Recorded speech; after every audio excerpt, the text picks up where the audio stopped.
Ka Sarkar Meghalaya kalapit ngor bha ya ka jinglong jingman ha ka Shongsuk Shongsain ha ka Jylla u menteri rangba ka Jylla u kongrat ke sangma uloong baki bor rekam ka Sarkar kilapit perman bha bat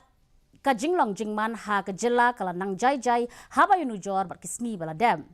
uloong ru badang don kam ban yai beteng ya ka jingpet ngor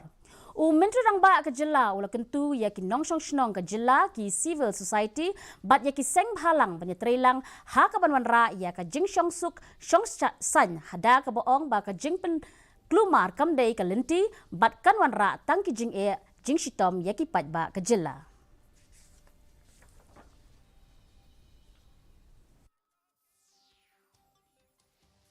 We are watching the law and order situation very closely, and all our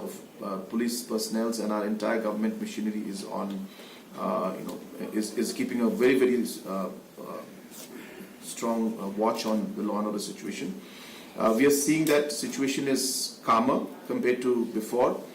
but of course it doesn't mean we can be complacent. So we will ensure that we are vigilant and keep monitoring the situation. And I also urge our citizens and our elders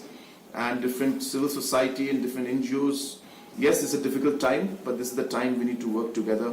and move forward.